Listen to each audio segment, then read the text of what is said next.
Hey guys, what's going on? Just gonna give it a few seconds to let people jump on. So if you're coming online right now, let me know in the comments. What is your number one goal for 2020? And what's the number one thing you want to get from this live stream today? Just gonna give it a minute or so for everyone to jump in. And then we're gonna get right into this thing. So just drop a comment right now for you guys who are on the live stream already.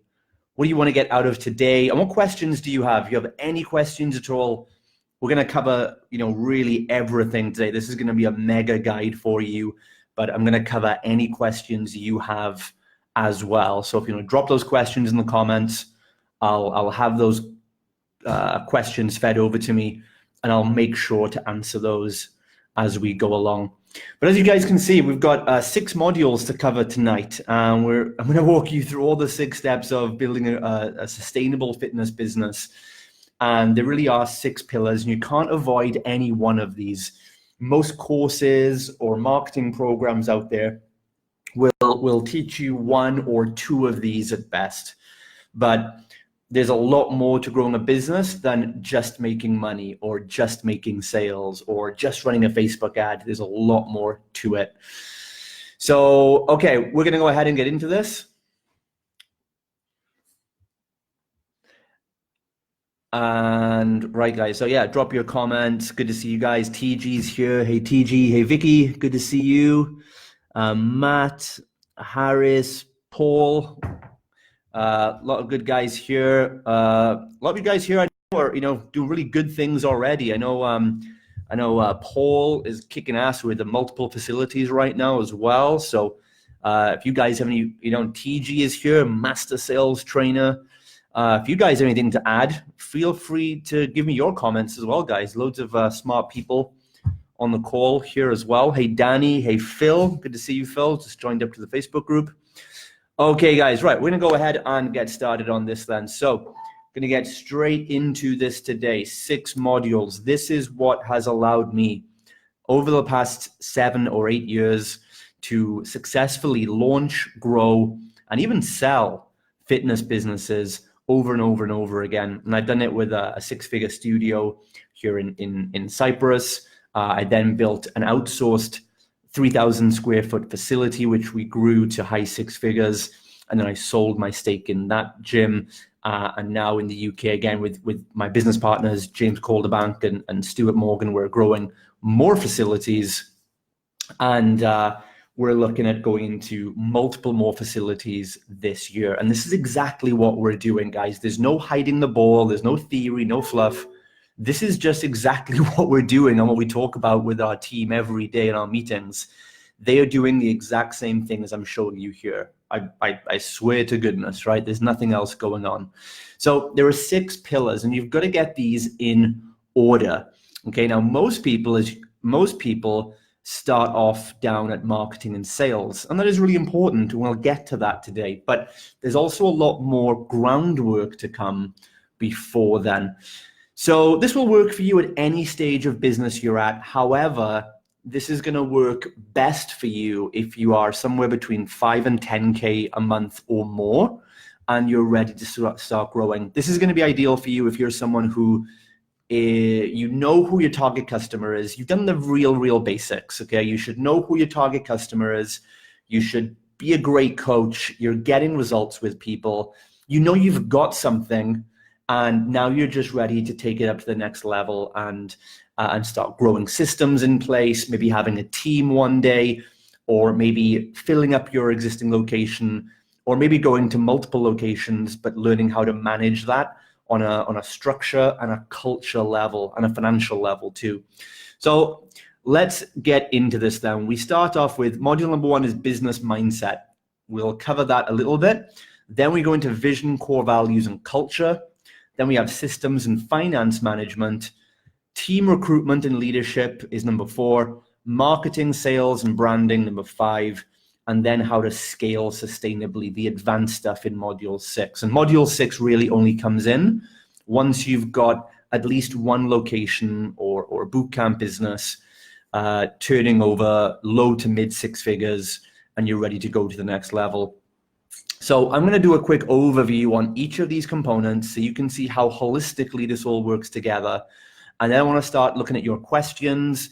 I'm going to take some questions I've been given via private message, and I'm going to go through those on my phone, and that's going to then direct us to some certain parts in the program I can help you guys out with. And by the way, check out the link in the body, in the text above here as well. We're going to give 10 Fit Pros a special Christmas gift. Going to give 10 of you free one-to-one business mentoring with me and one of my team as well to help with your finances. And we're going to take 10 of the best qualified Fit Pros for that. And you can check out the link. There's a quick application form. Just submit that for us. We'll review all the applications over the next couple of days, and then we'll let you know if you were successful in getting the free mentorship or not. It won't be going to everyone. There's only so many people I can give this to, obviously. So look out for that. Okay, so let's look over at business mindset. What does this mean, first of all? It's not just thinking positive. And again, guys, this is the whole FBB. This is my entire fitness business blueprint system. So I cannot go into every single detail today because we would be here for hours. I could literally teach this over 7 days. We could do 1 day on each of these modules, okay? So I am just gonna give you an overview that should spur some questions in you. And if you have any questions at any time, just drop them in and we can go deeper into certain areas. So the number one thing this all starts from right here. Most of you Fit Pros, you get stuck at low 6 figures. You get stuck at 10, 20K a month because you're still acting and thinking from a solopreneur mindset. And that got you to where you are. We always say that a good bit of hustle and knowing who your target audience is gets you to a low 6-figure business. Perfect. That's pretty much where it takes to get to 10K a month. Know your target audience, come up with a great offer, hustle and talk to people, make some money. That's how you'll get to 10K a month. To go to the next level though, you can't just hustle harder. You've got to think more strategic, more long-term. You've got to think more about giving rather than taking. You've got to think bigger. You've got to transition from being a solopreneur to being an entrepreneur. And as Rob Kiyosaki in the cash flow quadrant teaches, there are 4 ways of making money. And I've applied these to the fitness industry because I've been through every single one of them. And this is really important to learn because you are adopting one of these identities right now. You need to know what comes next. I need to understand all these identity types because you're going to deal with people in your business who are of different natures to you. So when you're an employee, like I was, when I worked at a gym 10 years ago, when I worked in a small gym for a boss, for somebody else, I was driven by fear and a need for security. And I was trading my time and fulfillment in order just to get money. And that's a generalistic concept, I know. But for most people, I think you can agree that if they're employee-minded, they're trading their time, trading their freedom just to get a paycheck. And that's that fear base there. Then we start adopting a solopreneur identity. This is when I thought, I'm too good to work in this gym. My boss doesn't appreciate me. I can do all this and make more money for myself. And I left the gym and I set up my first boot camp and a semi-private program for myself. So I know a lot of you guys be in that same position too. Let me know in the comments if you're someone who did work in a gym, but you left to go out on your own because you thought you could do it yourself. That's what I did. And I know a lot of other people are the same. So at this level, we start to become a solopreneur. We start being driven by our ego. And that's not a bad thing. I'm not saying ego as in you're being arrogant. Our ego can make us think less of ourselves more than it makes us think good of ourselves. But what I mean by this is we're driven by the ego. We're driven by our perception of our own self-worth. But the thing is, we still trade time for money. And now, you still work for your business, but you own a job, essentially. So you could be owning a business, but you work for it. Or like most of you, it looks like a business, but it's actually still a job. That's where I got myself to. And 7 or 8 years ago, I had gone out on my own. I built my own boot camp. I grew it to, 7, 8K a month in revenue. And I was working all hours of the day, doing everything myself, doing the marketing, the sales, the coaching, the cleaning, the admin, the finances. No, wait, I didn't do the finances. That's why I got into a mess. But everything else I did, right? Everything was being done by me. And my ego was the one telling me that I have to do everything. I can't trust anybody else. I can't afford anybody else, and all these limiting beliefs. And I thought it was business, but it wasn't actually, because when I got the call one day that my mother back in the UK had been diagnosed with a brain tumor, I had to cancel everything, refund clients that month, and I flew back from Cyprus to the UK indefinitely, and everything was put on hold. And when I got back to the UK, I realized I never had a business. It was just a job that I was holding all together. And the minute I wasn't there to work, it all fell apart. So how many of you guys, and be honest here, total transparency, I'm being honest with you guys. How many of you guys feel like you might be in that position right now where really it's a job, and if you were to go, everything would go down, right? That's the solopreneur. That's the result of the solopreneur mentality when it's left on its own devices for too long. So in that time, I took about 9 to 12 months back in the UK with my parents. My mother got back to full health. Fortunately, she had surgery. She got back to health. And in that time, I had like an identity transplant. I had my own brain surgery being done, and I realized where I'd been going wrong. And I stopped at that point learning from marketing gurus. I stopped learning about sales funnels. I stopped learning that like sales psychology, because I'd learned enough about those things, and those principles had got me very far. They'd done their job. I now knew how to market, write sales copy, do a sales call, build a funnel. I knew all that stuff. But I realized at this point that is not going to help me grow a business. It's not going to help me do more, right? So learning more and more marketing and more sales wasn't going to help me build a business that would work if I wasn't there. All marketing and sales was going to do was going to send more clients and put them on my lap and drown me even quicker. So I started learning about real business then. I started learning from, I've got some books right here, from Howard Schultz, the founder of Starbucks. I started learning from guys like Ram Charan and Richard Branson. I started learning about how McDonald's operated, how Starbucks did it. And I started to learn, how do we build a big company that keeps a small identity in each place, has the same system and format, but stands apart uniquely and doesn't depend on one person being there all the time. So I spent a lot of time learning that stuff, and I came back into business a year later.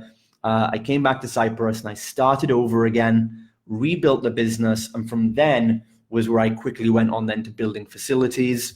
And within a year, I opened up my first fitness facility where I was doing none of the training. So it was outsourced on a training level. I opened up with coaches on day one, and I was there as the manager and entrepreneur, until eventually I was just the entrepreneur and management was outsourced. And eventually I became simply a shareholder with stakes in the company, until I eventually sold my shares back to my business partner and decided to move on to other things. So that was me transitioning then from solopreneur to entrepreneur. Now, the entrepreneur is when you stop being driven by ego and you start being driven by a larger vision. It's the person that's driven by impact. And this tends to happen to you at a certain point. So many of you are probably at this transition point right now.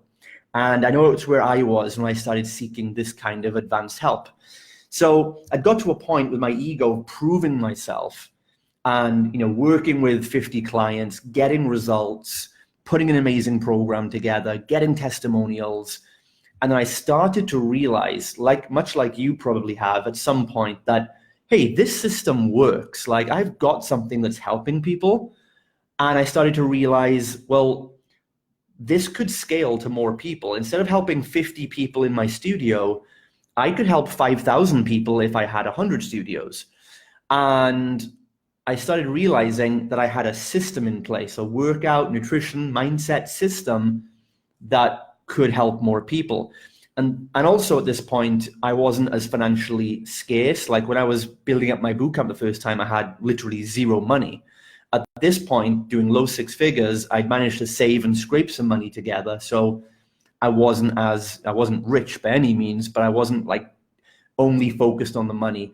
You see, when we're that financially insecure, when you're only scraping by each month or you've got loads of debts, it's very hard to think like an entrepreneur. It's very hard to think about impacting the world. It's very hard to think about contributing and impacting 1 million lives and all that nonsense, right? You can't do that if you can't feed yourself or your family.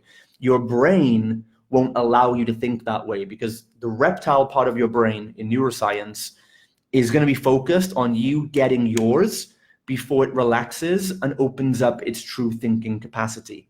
And so, I don't believe, if you're starting off from day one, I don't believe you should set a huge vision and impact the world and help 1 million people, because you won't believe in any of that stuff. You won't believe in it. Because the back of your mind is like, yeah, but how do we pay our rent? Right? And that's why the hustle, you're pushed, you're motivated through fear, through desperation to get your ass into gear and make your first 5 to 10K. And that's how it should be. But after that point, then you start losing motivation, because you start making 10, 20, 30K a month, and you enter what we call the entrepreneurial gray zone, which is right between solopreneur and entrepreneur. And and this happened to me. It's happened to many people I've mentored, and maybe it's happened to you, where it happens at around about the 15 to 20K a month mark, where suddenly you're not as motivated as you were because you're not as financially desperate. And that is, if you've been spending the last 1, 2, 3 years desperately hustling out of desperation to make money, and then all of a sudden now you have some money, that motivation is gone. Tony Robbins calls it the pressure cooker, where it gets the pressure gets really hot on the pan. You take the pan off the stove and then it gets cool again, and you lose motivation, and you start wondering why you're doing this, and you start wondering what it's all for. Maybe you start getting bored in your business at low six figures. Any of you guys have felt that right or before? Let me know in the comments if you've experienced that gray zone. This is where you've got to jump off the motivation train and jump onto the inspiration train if you want to keep this journey going. This is the point where you've got to find a bigger vision and find bigger purpose than just making money. Because after low six figures, you'll probably never be motivated by money ever again, right? Money up to 10K a month as a solopreneur, money is the goal. After 10K a month as an entrepreneur, money is just your fuel source.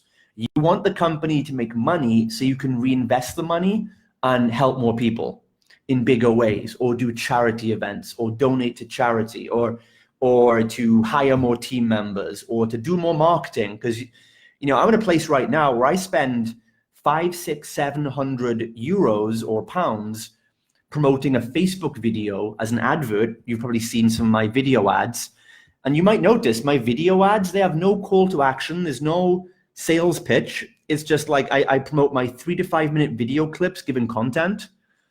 And I pay, hundreds and hundreds of dollars on each of those videos to get them seen by more people, simply because I want more people to see content that helps them. And I'm able financially to do that now. And of course, I get benefit in the long term, yes.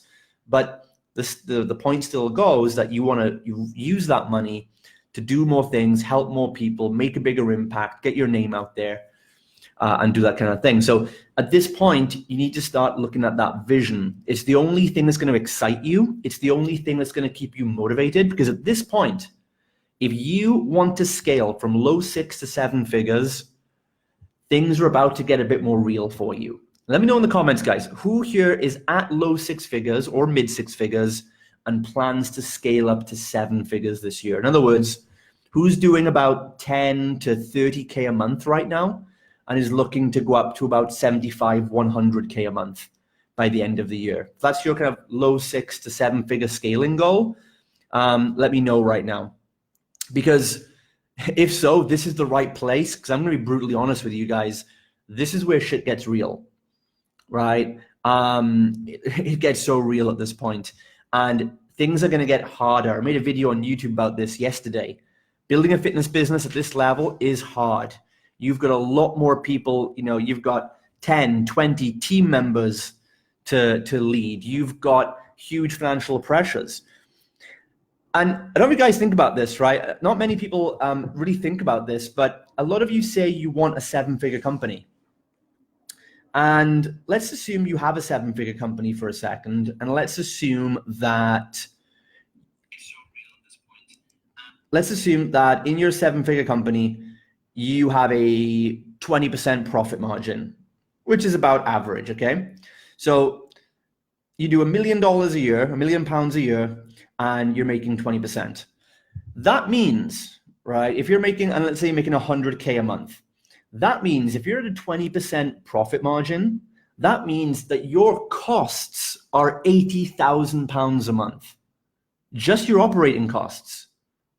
And people don't think about that, right? And so most people haven't got the mental capacity, I guess, to think, they all think they want a £1 million a year company until they realize a 20% margin, that means you're spending £80,000 a month.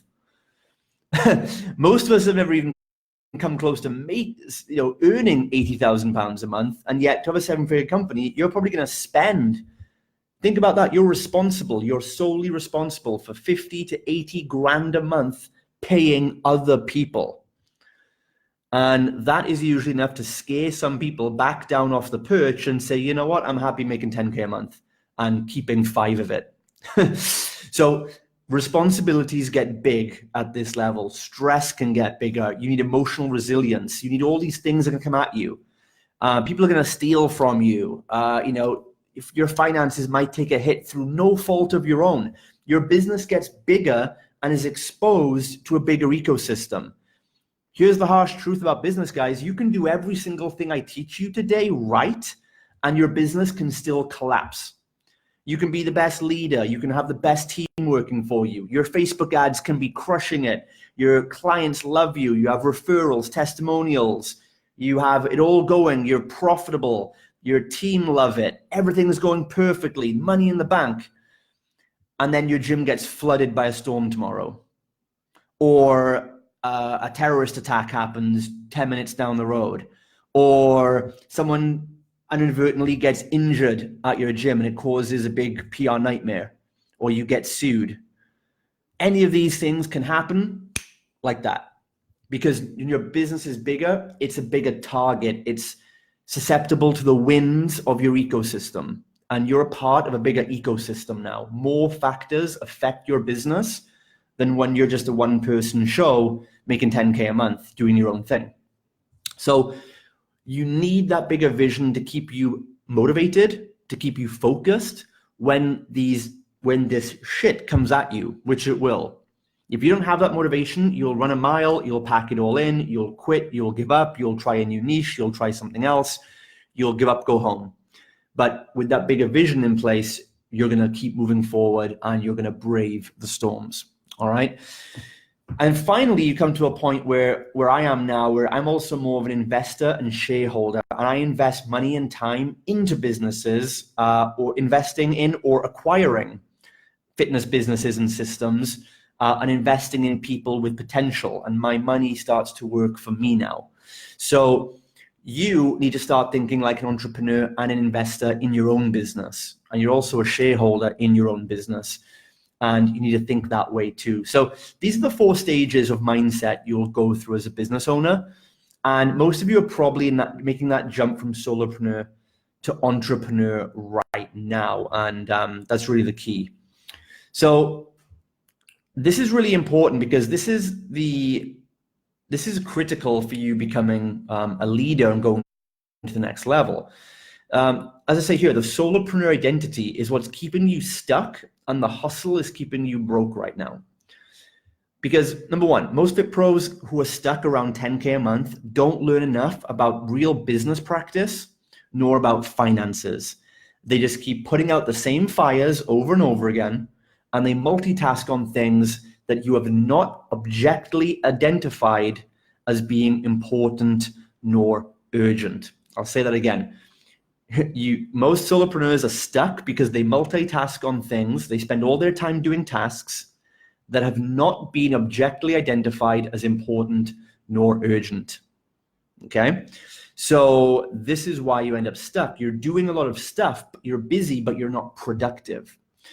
And the ego at this point, again, solopreneurs driven by ego, the ego is threatened to step outside its comfort zone because the beliefs, opinions, the people surrounding it, and the way of doing things that got you here doesn't want to be threatened in going to the next step. But the truth is, what got you to low six figures will not get you to seven figures. When you get to low six figures, you have to forget everything you think you know and learn a whole new set of skills, some of which I'm going to share with you tonight. And the problem for the ego is it gets stuck in that way of doing things, and changing everything up seems counterintuitive because you just made 10K a month on your own. That ignorance leads to arrogance, and that becomes hidden under the badge of honor known as just hustling harder. And I should earn seven figures soon because I'm busier, I'm hustling. Guess what? The world doesn't care. And hustling more doesn't make you more money. And then you get stressed and therefore unable to recognize emotional impulses and destructive patterns, and you become closed-minded and uncoachable. Okay, so these are things you've got to watch out for when it comes to mindset. I want you guys to develop a new awareness before we move on to the next step. That's all I'm going to talk about in regards to mindset today. But I want you to finish off this bit with, I want you to have a new awareness of what your business is and what it's supposed to do. If you redefine what your business is, what it does, and your role in it, that's going to help you make sense of the new actions to take. So I want you to think of your business, even if it's just you right now, think of it like an investment vehicle. Because right now, most of you are stuck in solopreneur identity because you're thinking of your business as a replacement job. You were making, $6K a month as a PT renting a floor in a gym, and you thought, well, if I just quit here and build my own boot camp, I just need to make $6K a month to replace my job. The problem is you've changed the structure of the entity, but you're still an employee who stopped working in a gym and start working for your own boot camp. And you're not going to grow a business that way.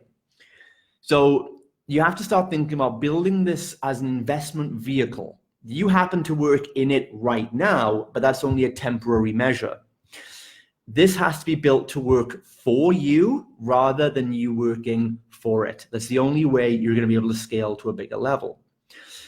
And just like an investment vehicle, whether it's real estate or stocks and bonds or whatever it is you want to invest in, you invest time, money, and energy into that business in order for it to give you an exponential return on the time, money, energy. So it gives you better energy and freedom in return. It gives you more free time in return, and it gives you more money in return. That's the way you need to look at this. So the time, money, and energy you're putting in, are you putting into tasks that will give you long-term ROI on those things?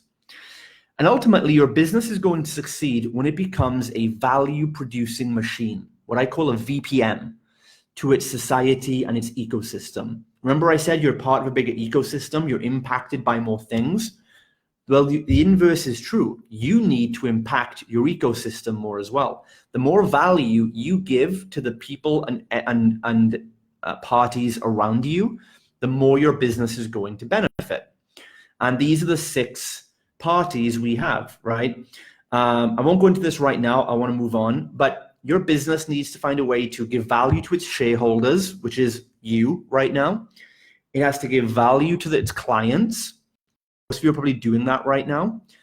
Businesses at the next level, usually businesses that do between 6 and 7 figures, give value to 4 parties, which means you're giving value to team members, you're creating jobs, and you're giving money to business partners as well. Maybe you've got partners helping you, you're collaborating with different businesses. And companies that do more than 7 figures generally give value to all 6, which means you're giving massive value and custom to big suppliers. So landlord is a supplier where you get your lease from. Facebook is, if you buy Facebook ads, Facebook are a supplier. Your equipment manufacturer, that's a supplier. Supplement companies. So the more you're paying into these companies and suppliers, it means you're usually selling more. So the more money you're giving out to more suppliers, the more products are being sent to you or whatever it is, and you're making an ROI on that. And ultimately the community, the more value you give to your local community, the better. You raise funds, you raise awareness, you help the community in many ways. That value will come back to you and help you grow a 7-figure business. Okay, but we'll go into that in a bit more depth later. Any questions so far, guys? Any notes, any takeaways?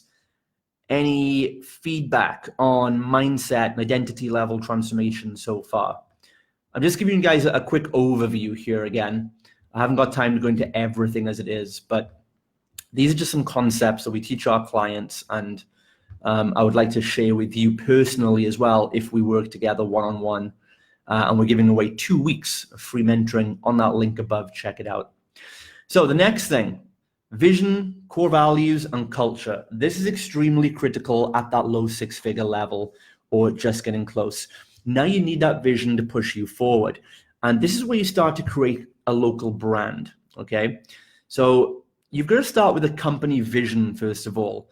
And this is important because, like I said, beyond 6 figures, money likely won't motivate you. A vision is going to inspire you and your team to be and achieve more. It can't just be about making more money. It can't be for your team members. Because if this to you is just about turning up and making money and getting a paycheck, then guess what? You're going to attract team members and trainers who, to them, it's also about turning up and getting a paycheck. But if you have a bigger vision, and that will attract team members who also believe in that vision, they're coming to work and getting greater contribution and fulfillment rather than just a paycheck. A vision is going to attract team members, partners, and the media to instantly help you. And we've been showing proof of this the last few weeks. Just yesterday, my partner, James Calderbank, and a couple of our clients at the Hub went to BBC Lancashire because our vision statement is to help the whole of Lancashire to improve their physical, mental, and emotional well-being. And we have a women's gym and we have a men's gym separately. And we want to tackle, mental and physical health issues in both those demographics. And we went up on the news yesterday. We had a 2-hour radio show where the BBC Lancashire was sharing James's story and some of the clients who've also overcome, mental health issues, depression, things like that. And it was a really good radio show. We're getting featured in the local media. We're doing collaborations with schools, charities. Everyone wants to work with us because we're talking about the vision and we're saying, look, we've got this big vision for our town, our region. Won't you get involved and help us? It's not about us. It's not about our gym. It's not about us getting clients. Our Facebook ads do that stuff. Our Google ads, YouTube ads do that stuff. This is about bigger brand awareness and making long-term relationships for the future. And our vision allows us to do that. And it makes our content a lot more inspired, passionate, and interesting than our competitors. So, competitors down the road, PTs down the road are putting posts on Facebook about why you should eat broccoli or whatever. We're putting videos up, interviewing our clients who, one of our clients, Jed, for example, a great guy who's on video being interviewed with us, talking about how after he lost his teenage son to a medical condition. He spiraled into depression, lost his health, lost his purpose, until our men's hub helped him find a new community of friends and get his purpose back. And he was on the radio with us yesterday sharing that message. That's our content. We don't talk about why you should eat broccoli. We don't put infographics up talking about fucking undiluted periodization. No one gives a crap. We're talking about real issues, real impact, and why our business needs to be around. And that's the difference. That's all the difference, guys. Right? So without clarity of a big vision and the values you stand for as a company, even if you're on your own right now, you're going to become reactive without it. You're going to become short-sighted, tactical, opportunistic, and you're going to chase shiny objects over and over again, thinking that the reason you're not succeeding is because your landing page isn't good enough, or asking in Facebook groups, you know, should my opt-in button be green or blue or whatever? And the real thing is, like, it's just the fact that your business is not important. It has no impact. It's not helping anyone's life. It's insignificant. And in 2020 going on, guys, you have to realize that this, what I'm talking about here, is the difference maker. You can no longer say we're unique because we do a 6-week transformation challenge. So does everyone. And now the online influencers and Instagram are doing it, and they're selling it for $37. You can no longer say that we're unique because we have a great community. So does everyone.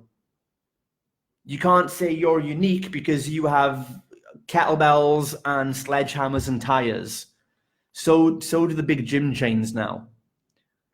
That they were the USPs of the last decade. You can no longer, if you've come into the game now and you've seen what gyms did to be successful in the last 10 years, you can't model that. The same way, I'm not going to come into the video industry and model what Blockbuster Video did 20 years ago, because guess what? They ain't around anymore.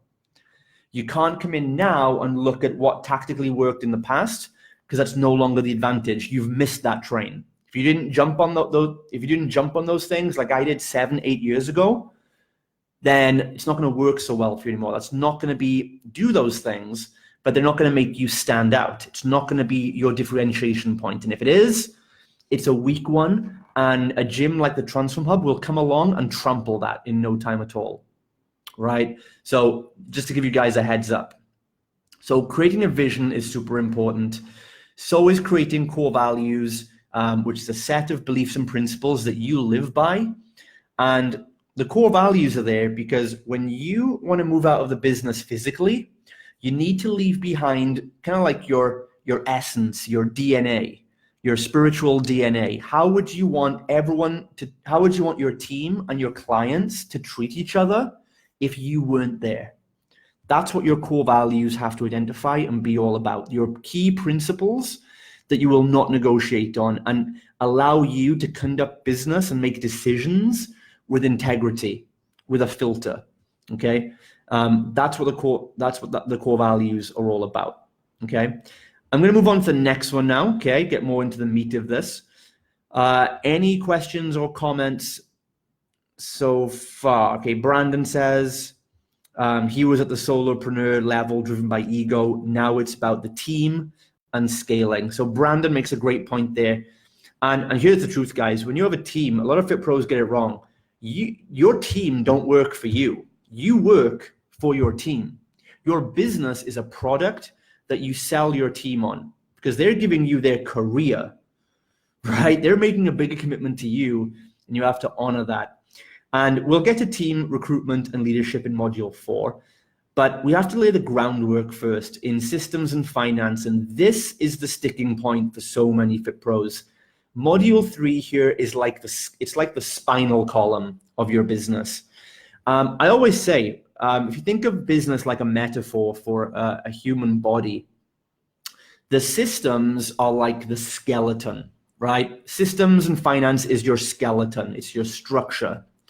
Your marketing and sales, your offers, and all that is like the meat, the muscle, right? The muscle that goes on top of the skeleton. And then the vision, core values, and culture is like the soul that breathes life into that body. And, you know, so many gym owners, they're just all marketing and sales. It's all muscle, but no skeleton, no fucking backbone, right? And that's why, like, I had my low 6-figure job, marketing, sales. And then when a bit of pressure came on, it buckled and fell because there's no backbone. Systems and finance is your backbone that keeps it going strong, even when the marketing and sales doesn't work or gets pressured. But I also see fit pros stuck in that gray zone we talked about where they're doing low 6 figures.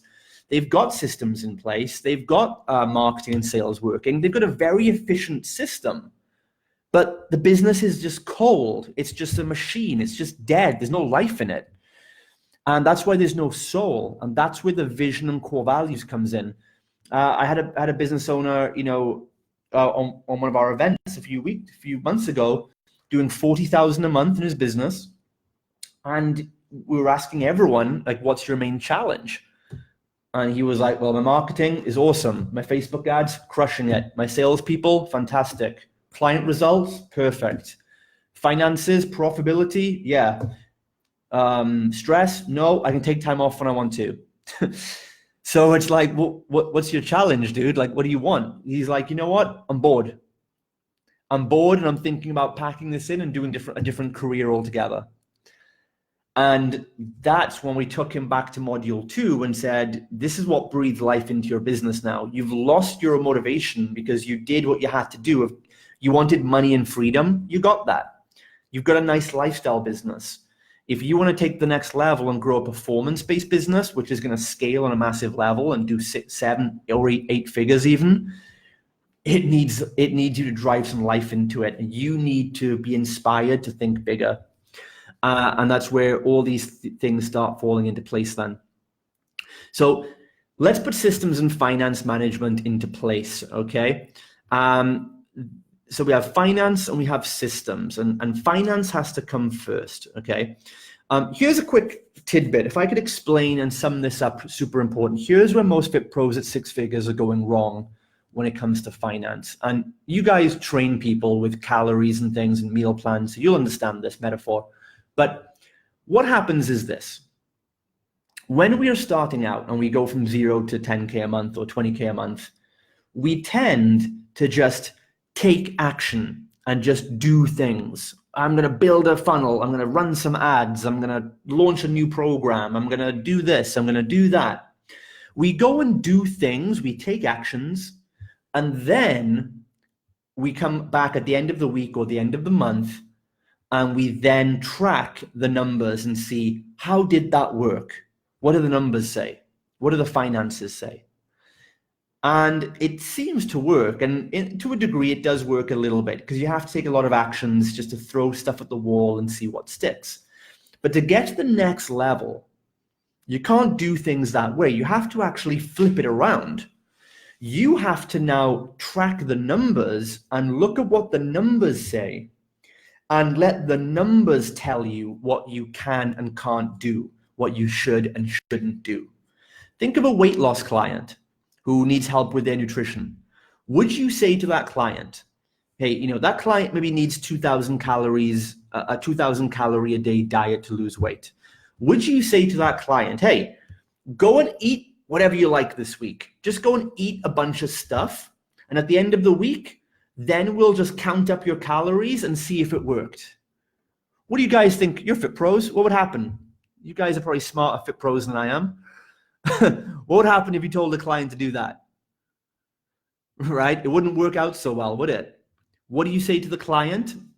Well, the client says, what can I do? Can I eat that chocolate cake? Can I eat this? Can I do that? Should I do this?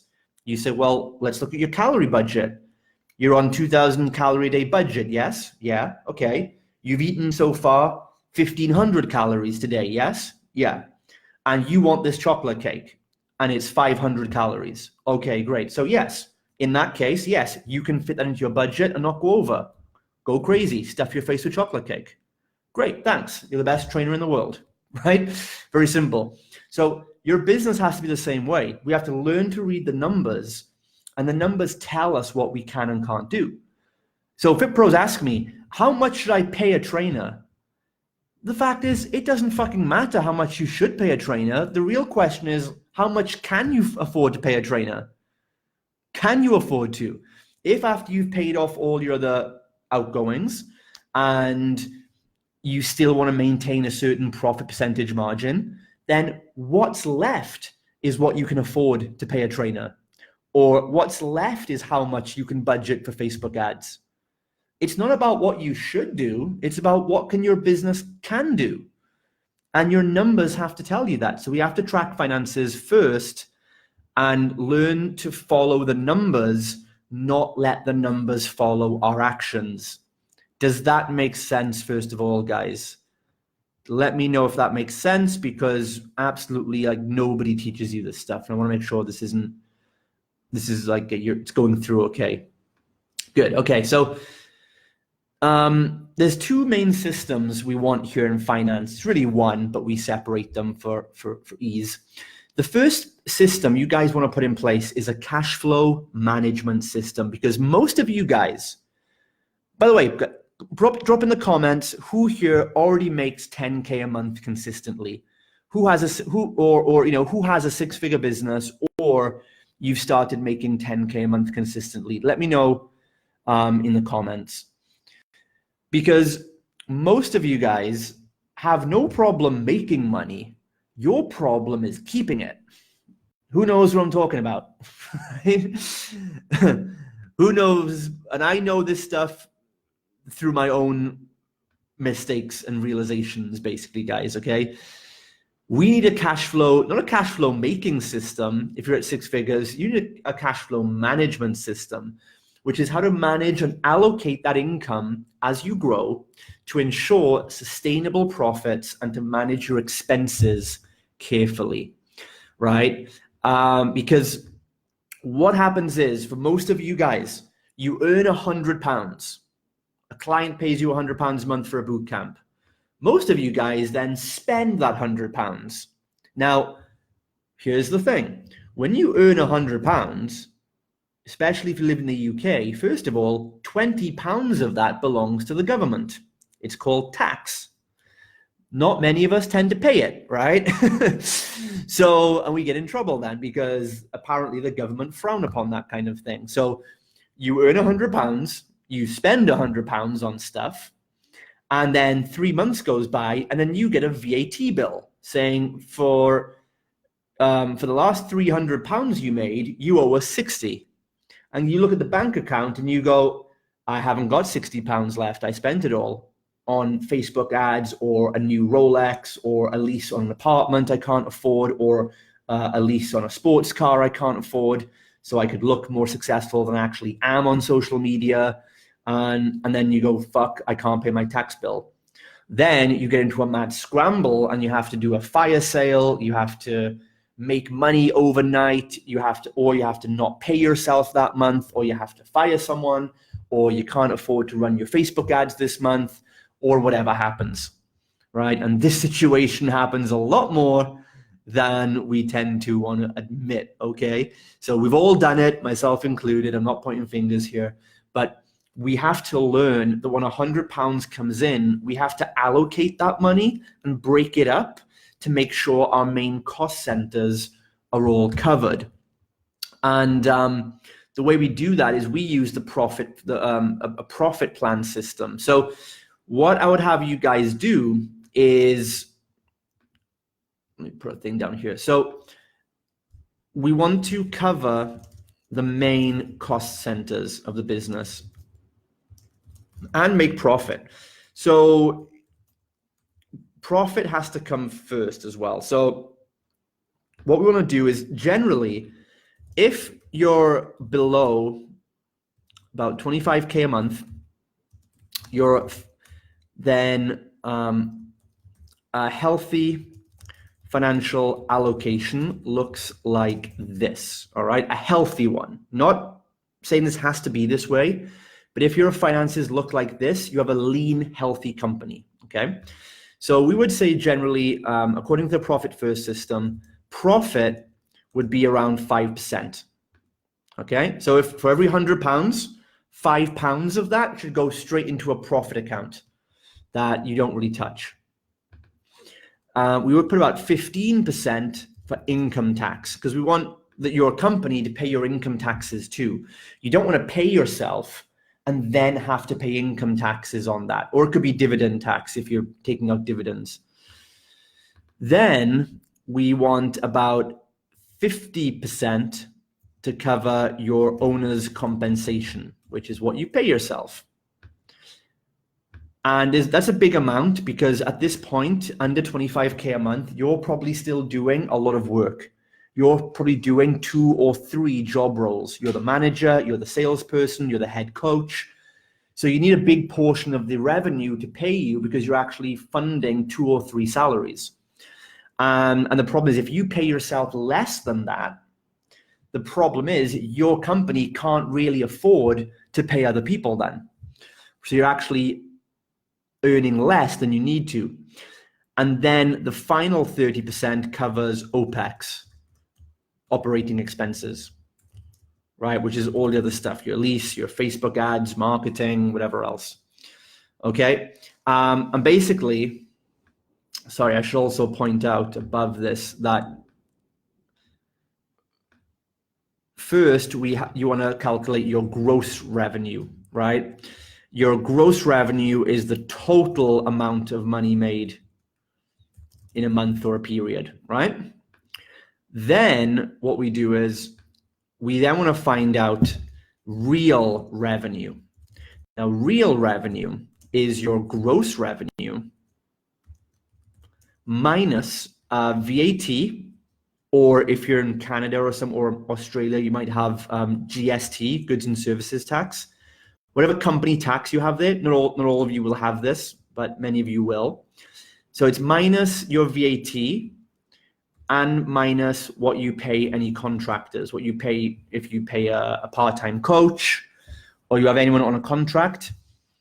It's minus this is your real revenue. And then your real revenue is what we divide into these brackets, right? So I'll give you guys an example of this, okay? So let's say Johnny Trainer makes $15,000 a month, okay, gross. And let's say then to get his real revenue, let's say, so VAT on that, if he's making 15K, VAT is going to be 20%. So that's going to be 3,000 minus 3K VAT. And then let's say he pays 1,000 a month to contractors too, right? A couple of part-time coaches or something. So his real revenue on 15K gross is going to be 11,000. With me guys so far? That's the real revenue. Because again, if you make 15K, you're not really making 15K. You're making the government 3K, and you're making your contractors 1,000. you're growing them. So now we would break this up ideally as close as possible to these percentages. So let's start with operating costs, right? So basically what this says is to have a lean, healthy company, if you're making 11,000 a month, then your operating expenses should not come to more than 3,300 a month. Okay? That's what that basically means. You have an OPEX budget of 30% of real revenue,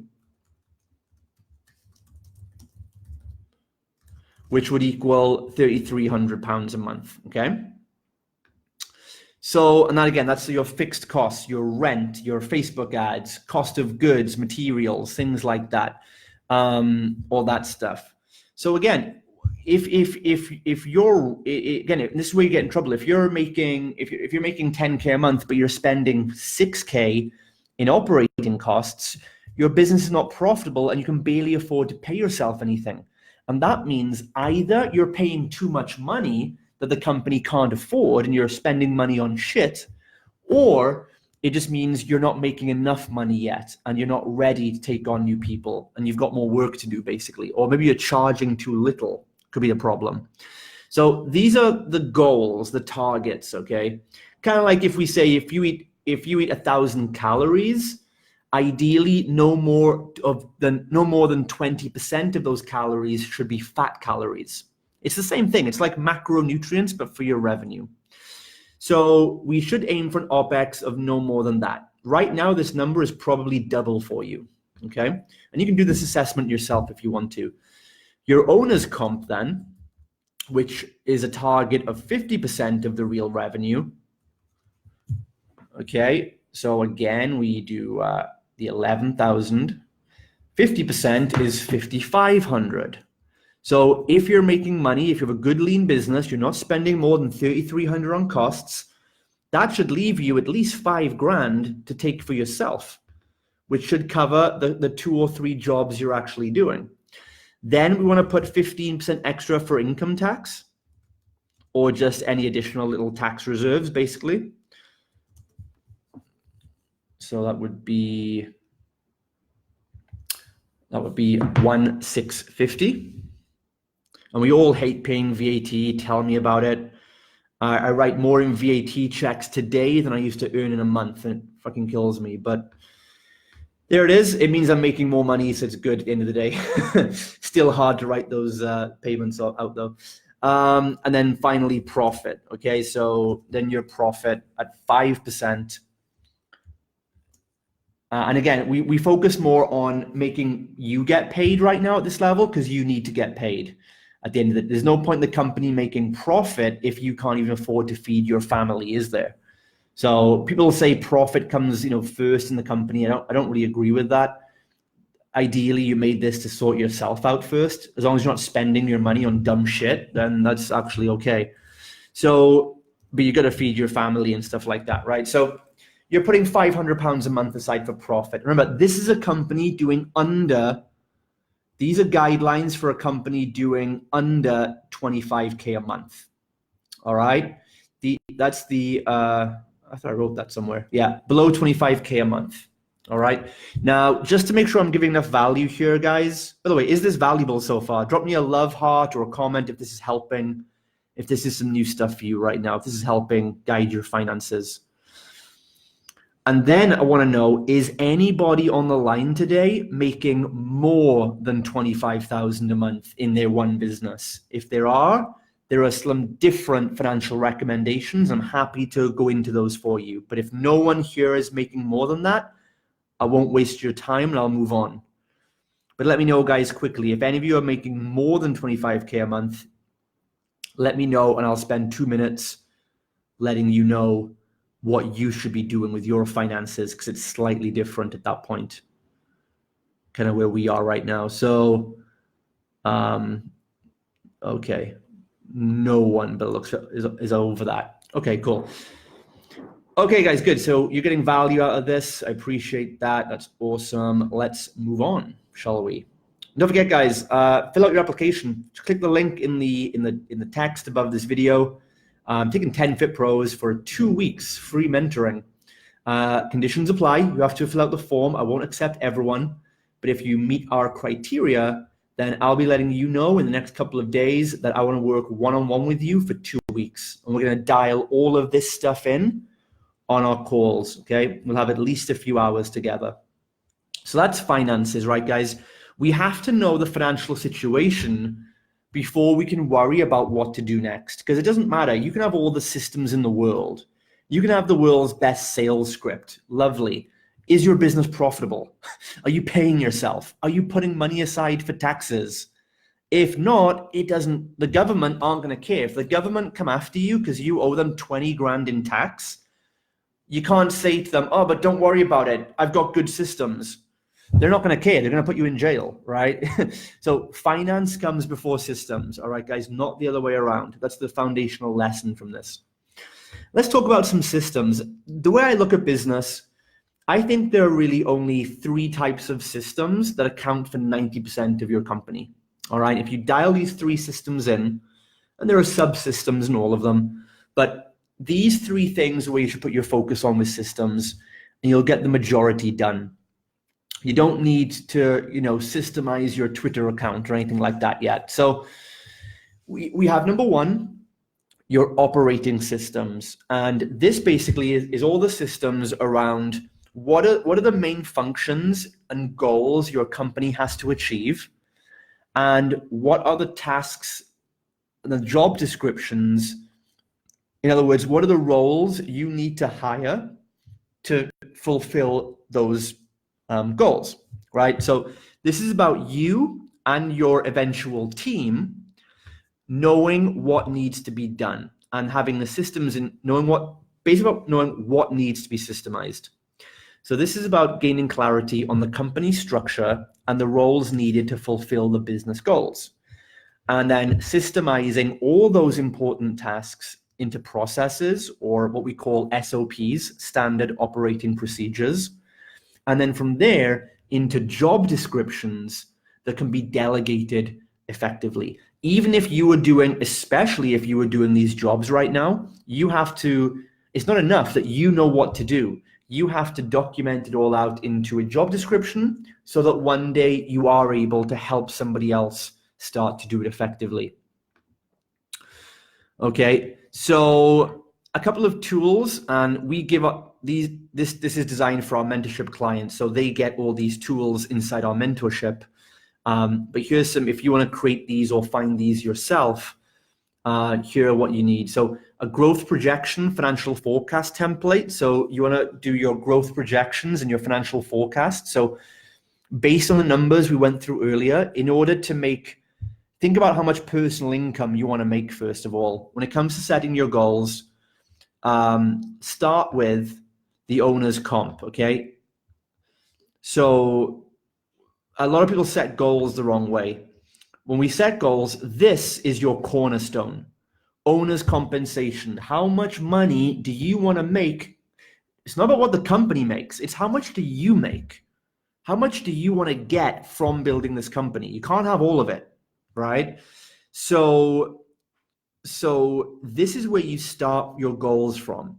If you want, for example, £5,000 a month as a personal income, then, and your goal is for your personal income to be 50% of the real revenue, then how much real revenue does your company have to make?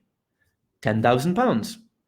Then you can start calculating, okay, so if I have to make £10,000, first of all, would I need any contractors to help me? Think about your pricing. Think about, okay, 10,000 a month. So that means I need about 100 clients. If I was working with 100 clients, would I need to hire anyone? Would I need help, or am I happy to do that on my own? If you think I need some help, then you can start estimating I'd need about £1,000 in contractor work, right? And then you start thinking about your income tax, your VAT, and you end up with a number probably pretty close to this example I've given here. I use this example a lot because it's pretty much a situation that a lot of our Fit Pros are in when they start working with us. And we help them go from here, like 15K gross with no profit, not paying themselves. We help them scale to doing 40, 50, 60K a month with company profit, paying themselves 5, 6, 7,000 a month, and having everything dialed in and good long-term perspective. So think about what you want this to be, and then think about what your company really needs to make in order to pay off everything. Don't make it a gamble. Don't just think, I'll just earn more money and see if it works out end of the month, because it won't. The same way, again, you can't tell your clients, just eat a lot of stuff and hope for the best. Hope you don't get fat. It doesn't work like that. If you just try and grow, more money, that's like me. I'm a skinny guy. So if I want to build muscle, I've got to eat like 9 million calories a day, right? So it's actually closer to about 4,000 calories, I think. But if I just go out there, and I could easily just go and eat pizza, and I can grow on pizza and eat 4,000 calories. I could do that very easily. Trust me, I'm addicted to doing that. But if I eat 4,000 calories a day of pizza, I'm going to grow fat, not muscle. I'm not going to be lean. And your business is the same way. And if I do that, I've then got it looks like I'm getting bigger. It looks like I'm gaining weight. But behind the scenes, or inside my internal organs, it's a steaming pile of crap, right? And I get health problems, and I break down, and it stops working. And then I've got to go into a cutting phase or a diet phase, which is horrible. And no one wants to do that. And your business would be the same way. So don't just think you can grow your way out of it. You have to grow profitably and get lean first, and then grow on top of that. So get that in place first to know where you need to grow, how much money needs to come in gross revenue, what your real revenue is going to be, and how much you then need to budget towards each of those cost centers, and try and stick as close as you can to those.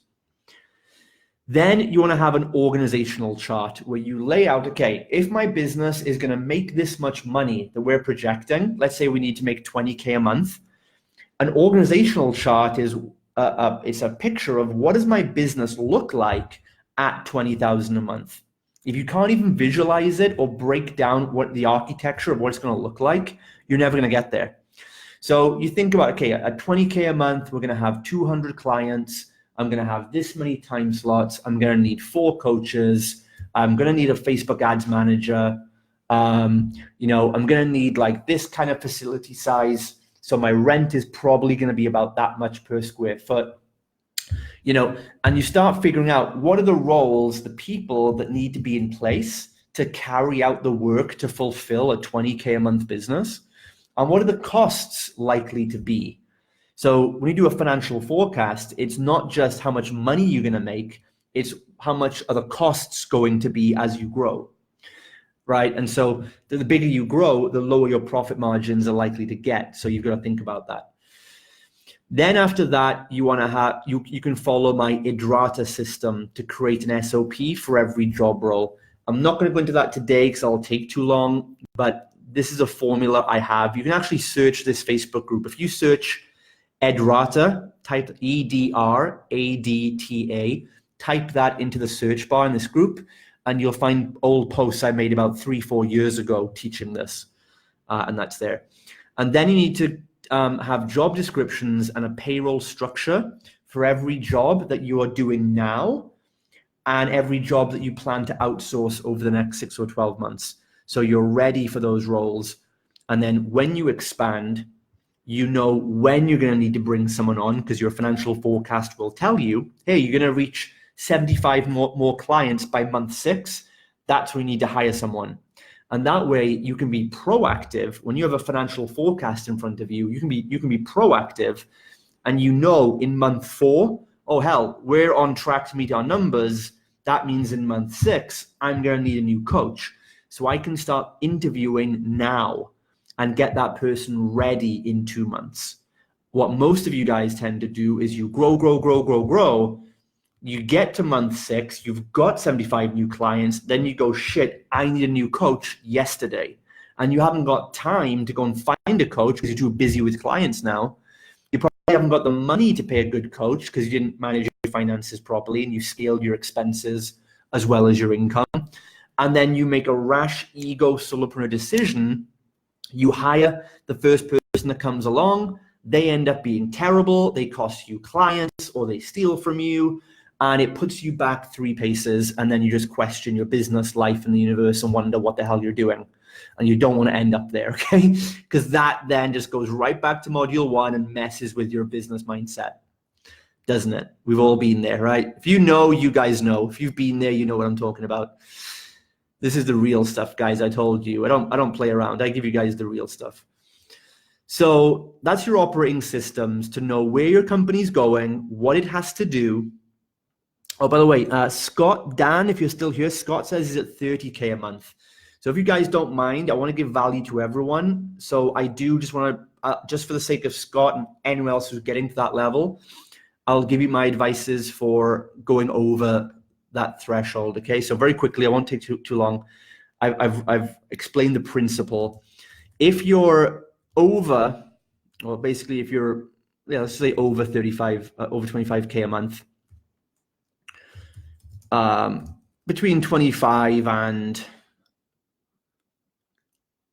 about 70K a month, I would say. If you're between this,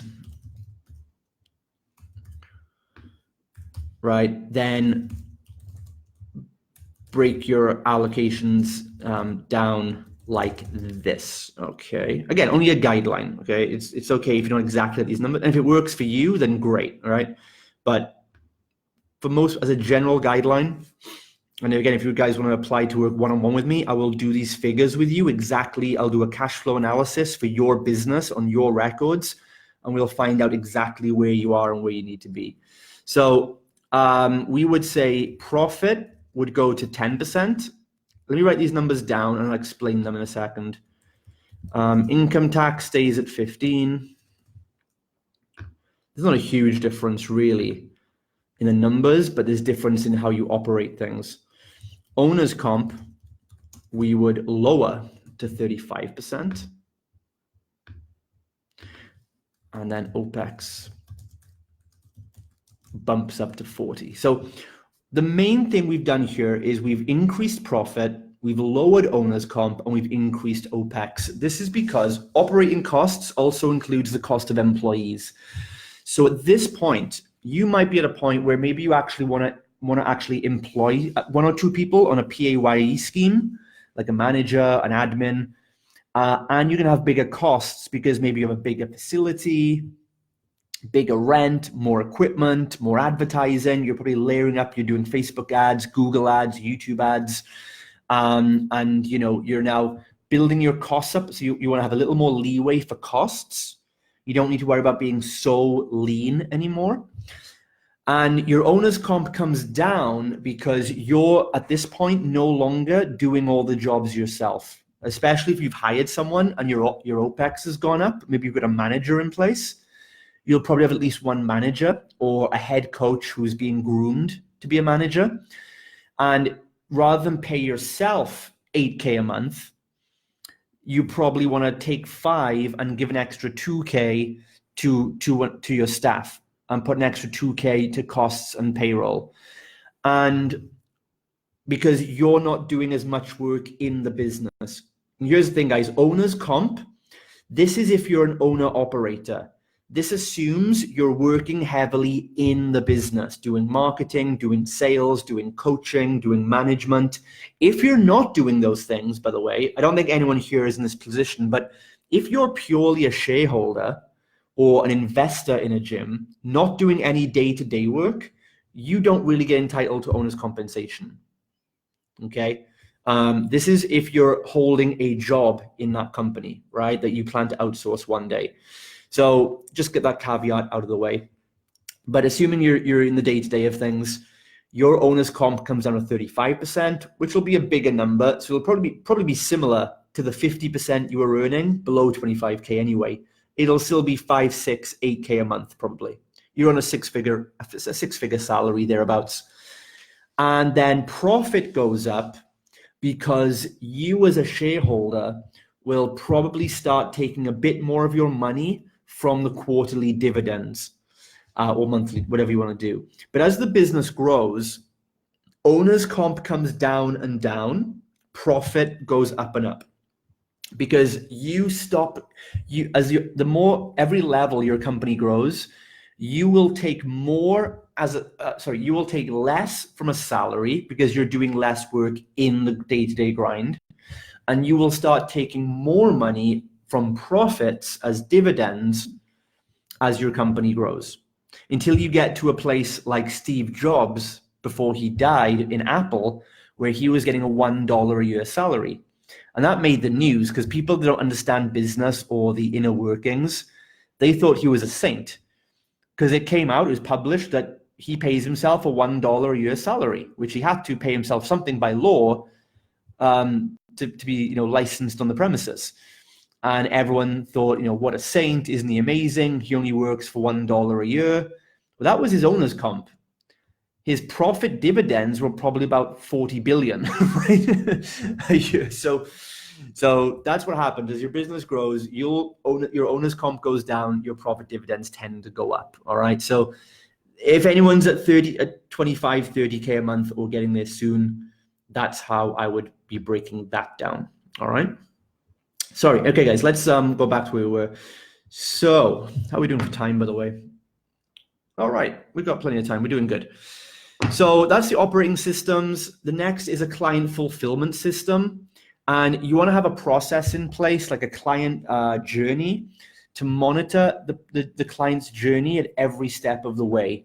So we want to have a system in place, and we have a checklist for this. It's like a client journey checklist. And we use this in our gyms. We give a copy to all our FitPro mentoring clients. And it's like a calendar. It's like an individual person's calendar of events of every communication the client is going to get from us. And it starts from them being a prospect. So the first thing on the list is the prospect inquires. They message us, okay? How do they message us? If they send a Facebook message, what's our reply? If they send a text, what's our reply? If they call us, what's our phone script? If they send an IG DM, what do we reply back? And we have a system, just a checklist that links our team to say, how do we address every one of these communications? Where are we sending the conversation to? And this flow chart then says, the goal is to get the person to a consult. On the consult phone call, what do we do then? We offer a front end package, right? What happens if the customer says yes? Then they go into our onboarding stage. How do we onboard the client? What do we do next? We send them a welcome gift. We schedule them in for their first session. We give them a welcome pack. We add them to our Facebook group. We process the payment and give a receipt. We add them to our client-only email notification list, right? And likewise, we have on this flow chart, what happens if the prospect says no on the phone? What do we do then? Do we never talk to them ever again? No. We say prospect is put onto our follow-up sequence, right? And they go onto an email list that will then send out emails or messenger bot messages that will notify this prospect once a month of a new offer we have, or give them a reminder when it comes to January if they want to get in shape, or whatever it might be, whatever our follow-up system is. We don't just give up on the prospect, we keep following up.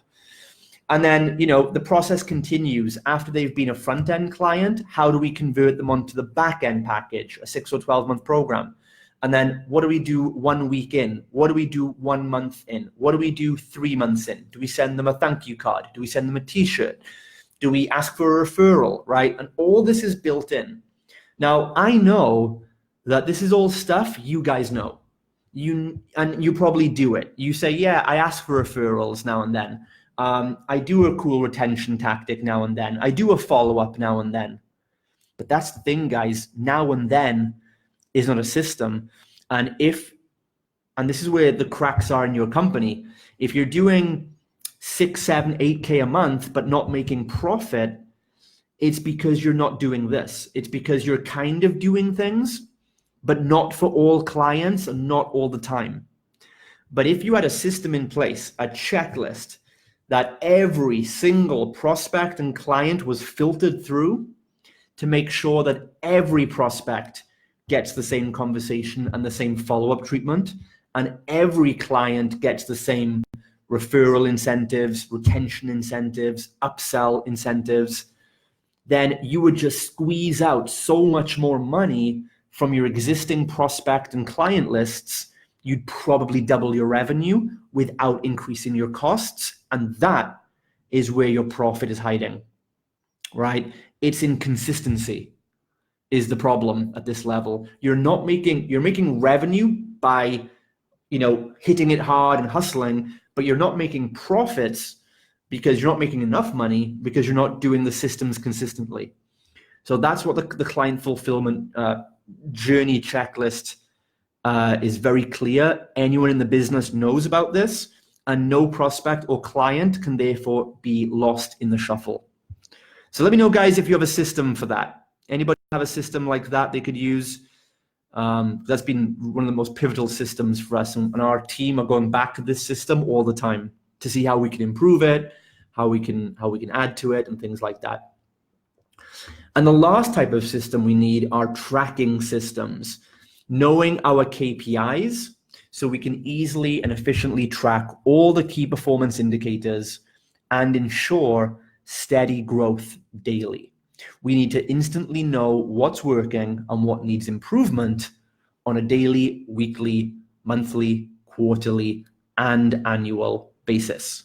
All right. And some of the tools that we use and give our clients are front desk forms, our front desk spreadsheets. So on our front desk in our gym, whoever is on admin that day needs to have an overview of what's going on. So we have a lead tracker form, any notes of who needs to be followed up, any payments need to be chased, any news things that are happening. We could say, for example, remember the local media news crew are coming in at 4 p.m. Make sure everything's clean and tidy. We've got an onboarding seminar happening at 11 a.m. So make sure all the chairs are out and whatever else. So whoever's on the desk or on that shift that time of day can look at the front desk form straight away, see any important notes, sign off that they've done it, and then leave any notes for the next person on the changeover. That's very important to track daily operations. Then there's financial tracker, of course, a proper financial tracker where we track all our income, all our costs, we project all our costs for the future, and then we measure them against our actual achievements. And then we see, are our actuals meeting our projections? And if they're not, we can very quickly see what we do about that. And we can troubleshoot because we're breaking our revenue down, like I showed you earlier. So we don't just, for example, see a gross number of, oh, we made 10K, but we spent 9K, because that doesn't tell you where the problem is. You just know you're not profitable enough. So when we break our finances down, our financial tracker tells us, oh, here's the problem. You were over budget on OPEX. We made 10K total, but we spent 50% of the real revenue on OPEX when our budget was 30%. There's the problem. So then we know, okay, our goal next month is we have to earn the same amount of money, but we also have to earn that money whilst reducing our operating costs by a few percent. And either that's what you can do, and you'll find ways to shave off a few percent off your operating costs. Most of you guys could shave off 10% right now, right? If your operating costs are 4K a month, that means you have to find a way to save £400 a month. Most of you are paying for enough stupid, dumb crap. You could probably do that in a 5-minute financial audit. If you've got to a point though where you're completely lean and you're like, look, I'm spending 4K a month on OPEX, but there's literally nothing else I can chop out.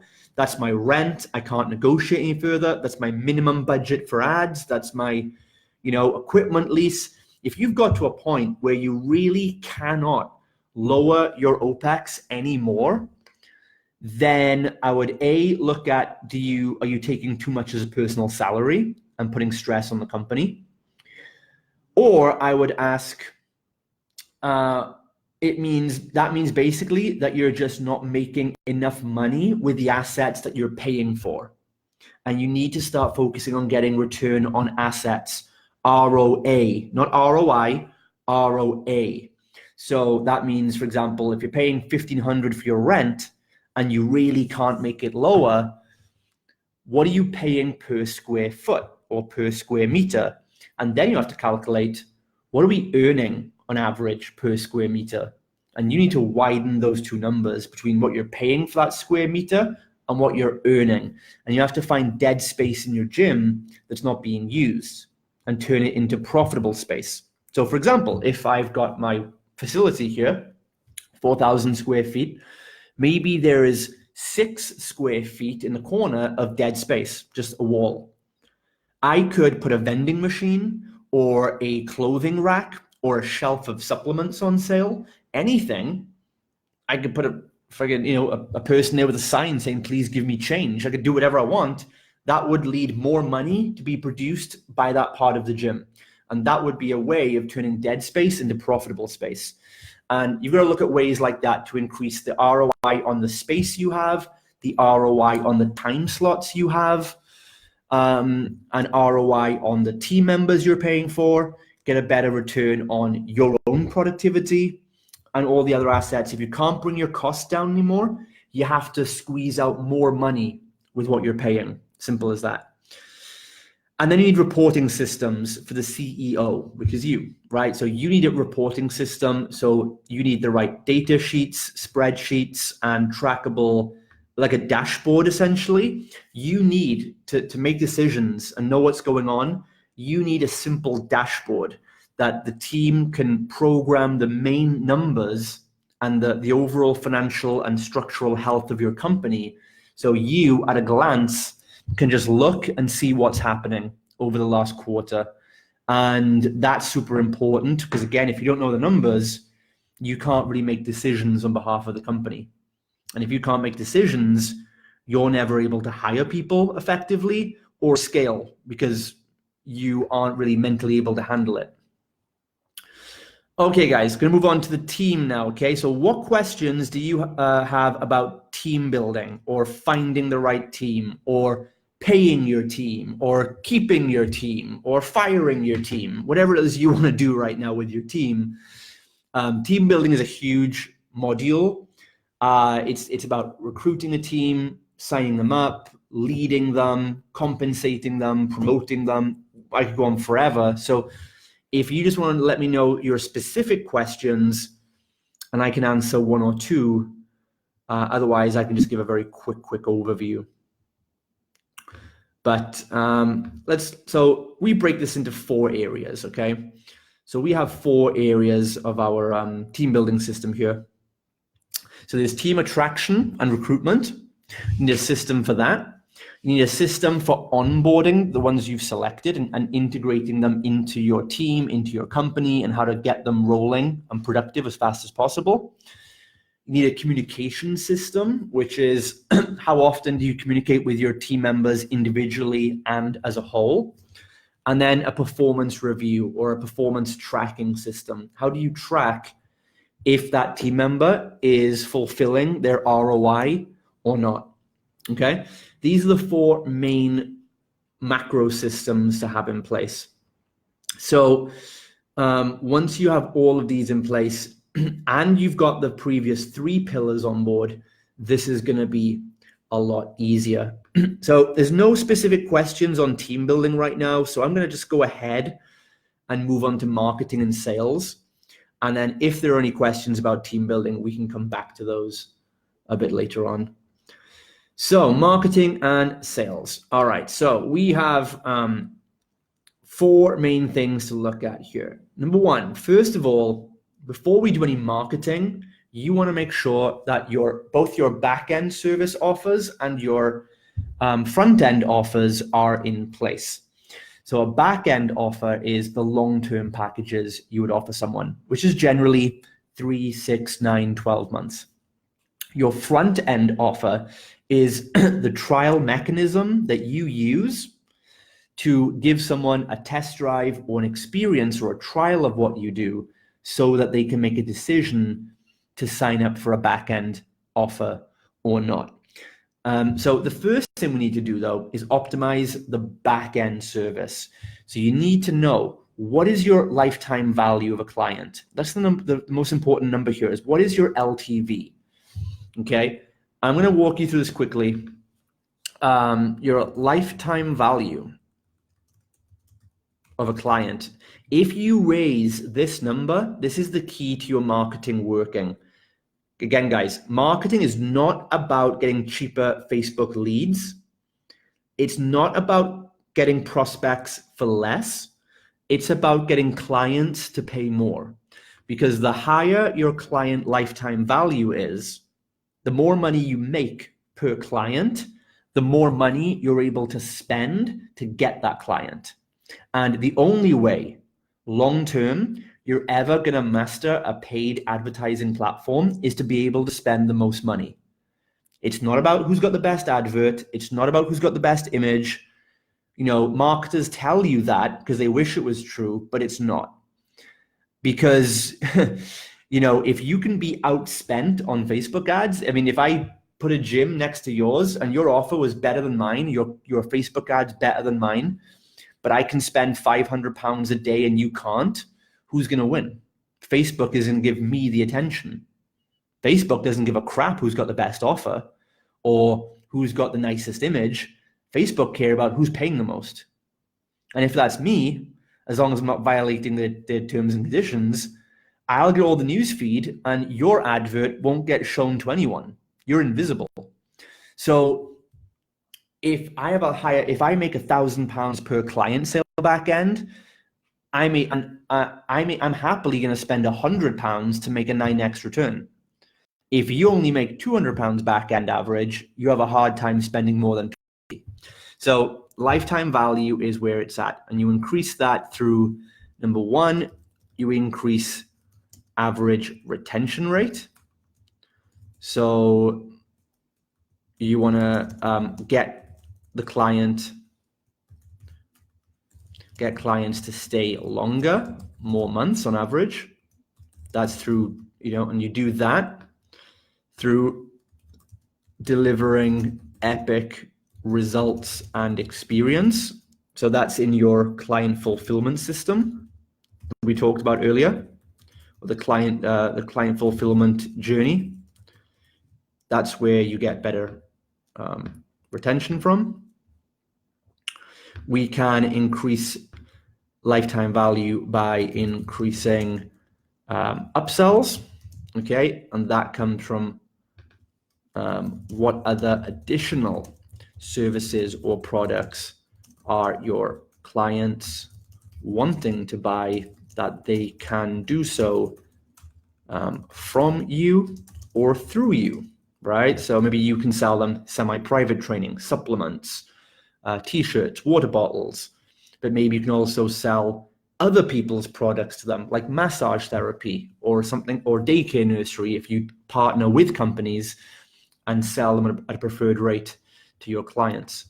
And then we have increasing, the last way to increase lifetime value is increase referrals. Get clients referring or introducing you to people, right? So this is then asking for referrals, incentivizing referrals, and getting warm introductions from your client network to the people they work for, or people they know, or meeting influencers through your clients. Whoever it is you want to do that. So the more you put this lifetime value up, then we can go to town on advertising and stuff like that. Next thing then is you want to get your front end offer optimized, okay? This needs to be really built in to go along with your back end offer. So a couple of quick tips for your front end offer, I would say, is your front end offer, ideally, I would charge about, first of all, pick the right front end offer for you. Don't just pick a 6-week challenge because everyone's doing it. For a lot of fit pros, doing a 6-week challenge would be counterproductive because it's too long, and your prospect to buy a turnaround time is multiple weeks. You want to think about how many clients you need, how fast you need a cash flow turnaround, and then choose a front end offer that's relative to your business. And the clients that work one-to-one with me, we fix this up, we work on it together and create the best, most likely profitable FEO for you and your business, your goals, your budget, your resources, your deadlines, okay? But pick the right front end offer that gets you people in the door and then upsells to back end in the turnaround time that you need. And then we usually use a front end application funnel to do this. Nothing complicated, nothing fancy.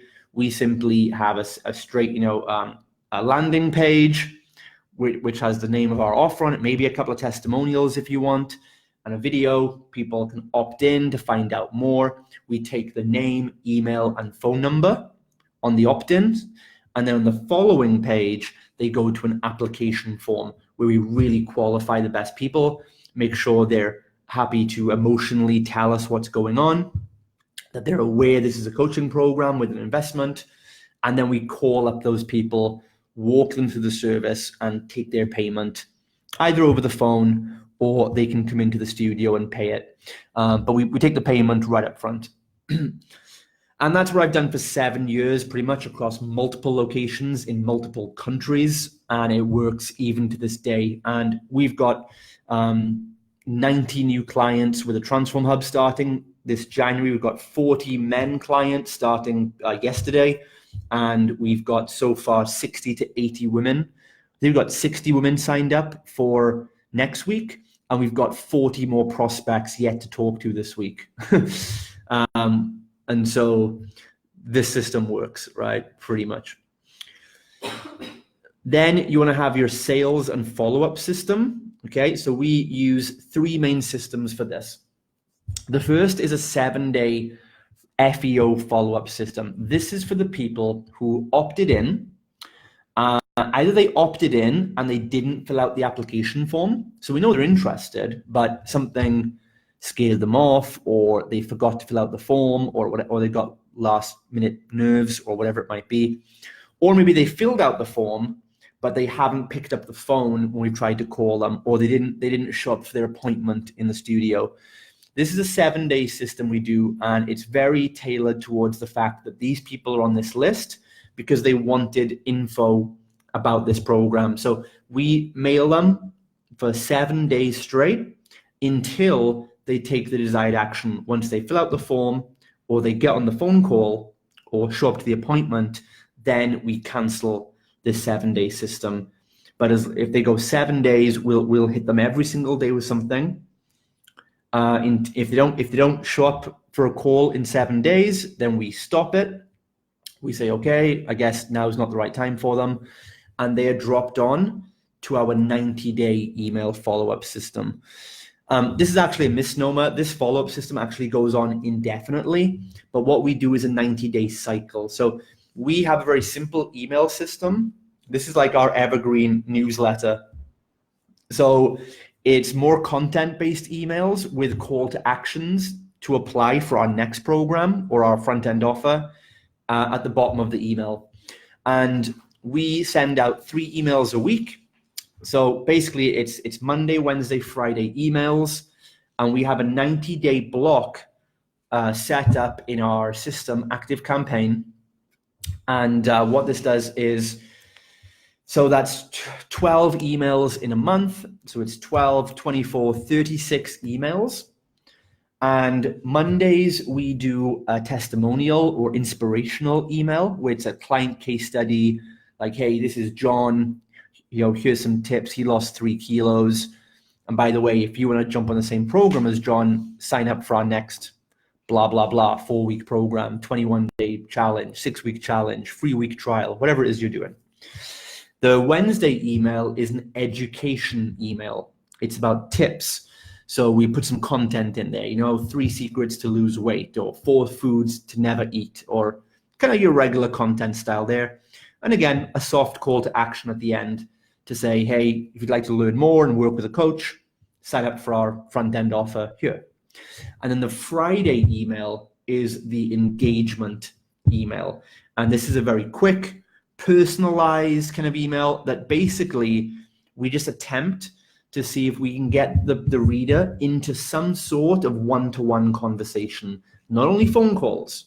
Some people might want to talk to you one-to-one, but they are intimidated by the phone right now. So we will send an email on the week 1 Friday. Maybe it's like, hey, here's our, do you still want to lose weight and get toned up? Here's our cell number. Give us a text. Or the next Friday, the week 2 Friday email might be like, hey, we're having a client's coffee morning social this Saturday. Do you want to come along? Hit me up on WhatsApp or send us a Facebook message or Instagram DM, and we'll see you at the coffee shop. So it's just ways of trying to just engage and resonate with the person that way. So we have a 90-day system like that. So we have 12 Mondays of 12 different social proof emails, 12 different educational emails on Wednesday, and 12 different engagement emails for all the Fridays across 3 months. And then what we do pretty simply is if the prospect goes through that entire system of emails and they still haven't converted into a buyer, the system just basically repeats itself and it sends them back to the start, and they'll go through the 90-day system again. And this works because people don't really remember the email they got 3 months ago. And even if they do remember it, it's not a problem. They can unsubscribe if they want to. So we don't bother trying to write endless emails. We just write 90 days, 12 of each. So 3 types of email, 12 of each. And we just repeat it over and over and over again until they buy or unsubscribe. Very simple, right? and we don't really think about it much more than that. And the last system we do then is a monthly dial for dollars system. Cool thing I learned from Chris McCombs and Pat Rigsby and all those guys back in the day was dial for dollars. And this is so effective. And you can do more than dial. You can SMS for dollars now as well. You can WhatsApp for dollars these days. We can messenger bot for dollars. It's very simple. So once a month, you just go to your unconverted prospect list, which will be growing every single month, especially if you do the traffic strategies I'm about to talk you through. And essentially, you just send an offer out, and we make a custom offer only to, exclusively for subscribers on our lists. So we get our salesperson to actually text or call up all these numbers. If you have like 800 people, 1,000 people, 2,000 people of phone numbers on a list, call them, right? Just call them up once a month and say, hey, how's it going? Like, is there anything we can do for you? A free week trial, 2-week free trial, guest pass for a friend. How can we get you in? And you'll be amazed. You'll probably pick up 30 to 50 new prospects a month doing that, right? You've just got to keep following up with the leads you've already paid for or worked for and not give up on them. Okay, so once that's in place, right, you've got your back end sorted, you've got your front end offer, and you've got your follow-up systems for the leads that come in but don't quite buy yet. Now it's time to turn on the traffic. Now is the time, because every pound you spend on paid advertising, like Facebook ads, or every minute or hour you spend hustling for leads is now going to bring you back 10 times more money in the long term because of all those back end systems that are in place. Every time you drop you get a person to opt in their email and phone number. Now they're going to go through the 7-day follow-up. They're going to go into the 90-day email sequence, and they're going to be on your monthly dial for dollars list. That means there's infinitely more chance that person becomes a customer because those systems are in place before you rush to get the traffic. This is the secret to making ads work. It's being able to spend more time or more money and still make a bigger return than your competitor, right? So we have 3 ways to get leads and traffic now, okay? We have organic systems, endorsed systems, and paid. So organic, first of all, we do this through community outreach and content marketing. Content marketing is your social media, okay? Are you posting 5 times a day on Facebook? Are you building a free Facebook community group? Are you using Instagram effectively, using local hashtags? Are you using YouTube? YouTube is a great SEO engine. Drop videos on YouTube, right? And rank it for local keywords.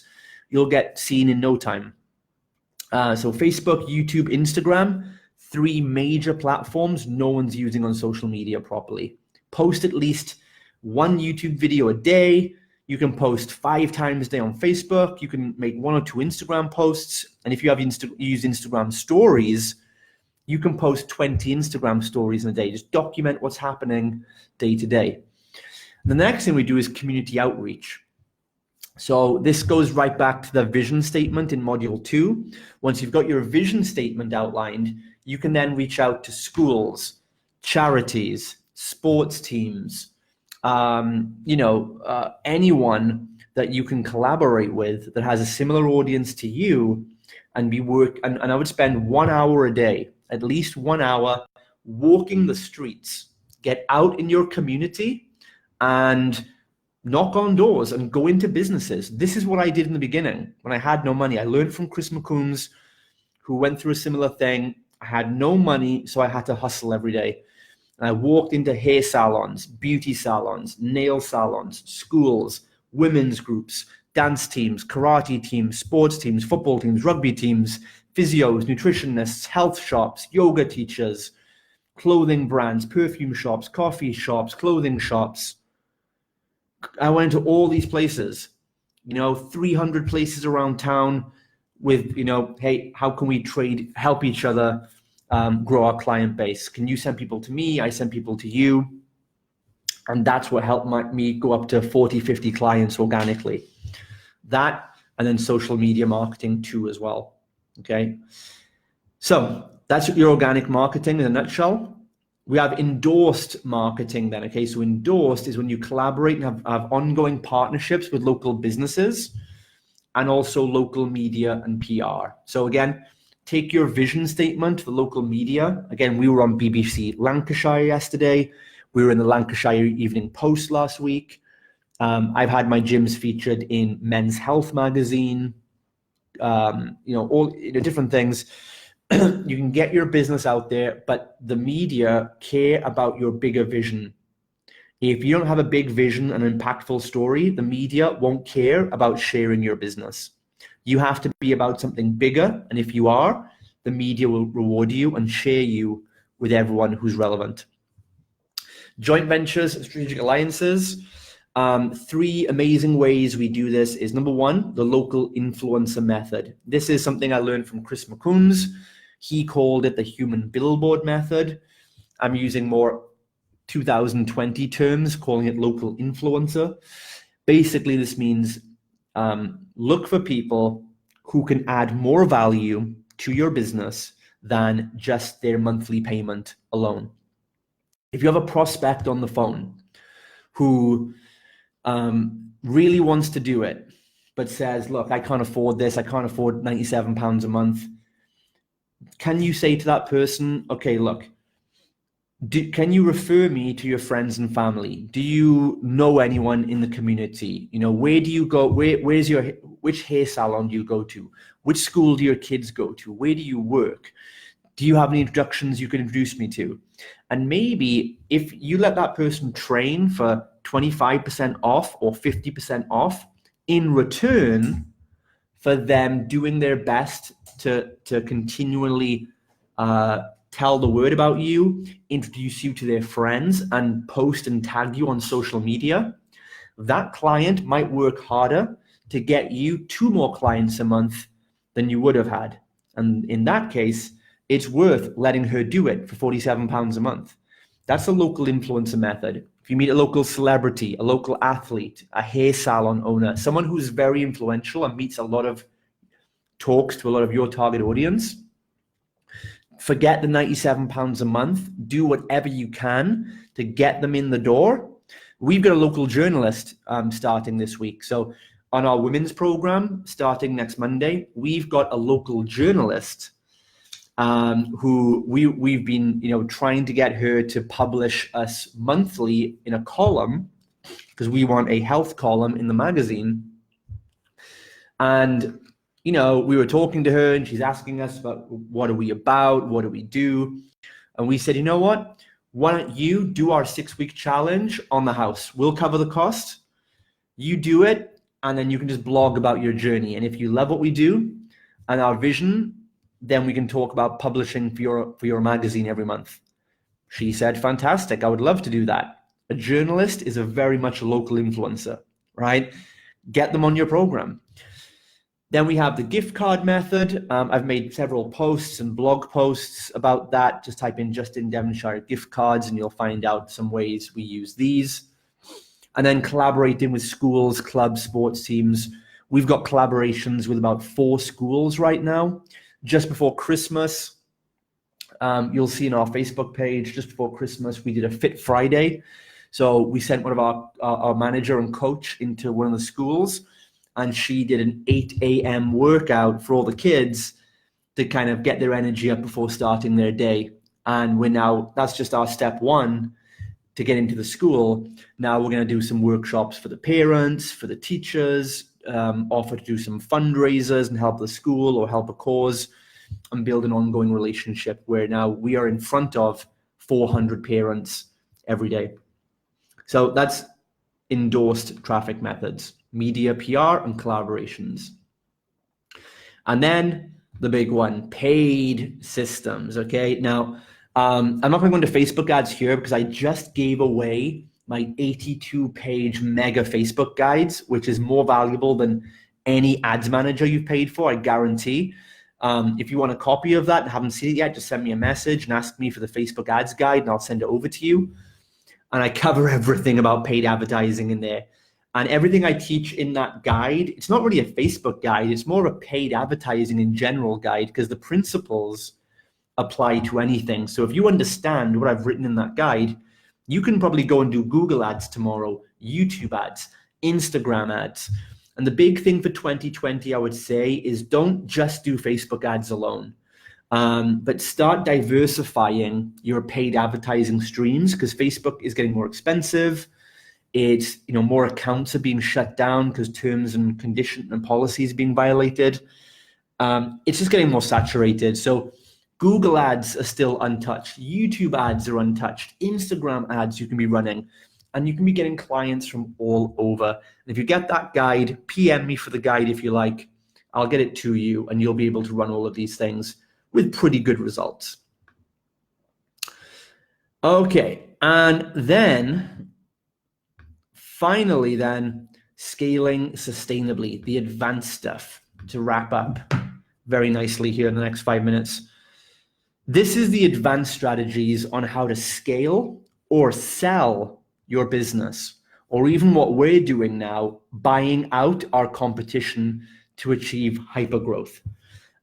This is more like growth hacking and stuff like that. So this is more where we are right now, and some of our clients are. We've got clients we're working with one-to-one that I'm helping them buy out their competitors right now. We've got one client in Manchester who works one-to-one with me.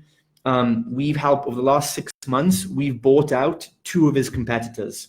Well, he has. I've helped him and to grow his gym by 40%, to grow his business. He's acquired 2 competitors for actually, he paid £1 for each of the businesses because we showed him the strategies to do this and get assets at undervalued rates.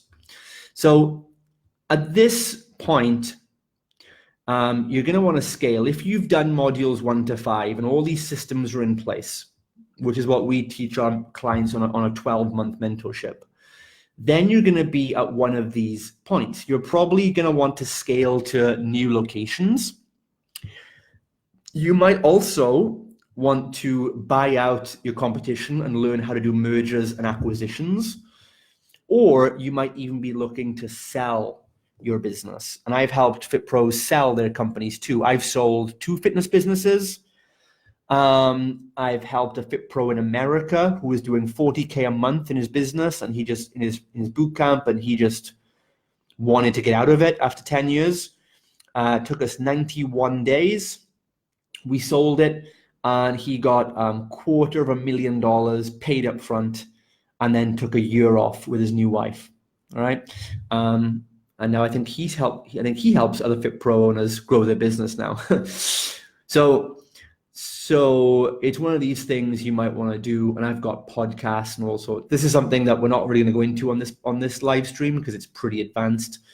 And I don't know if many of you are going to be at this level yet.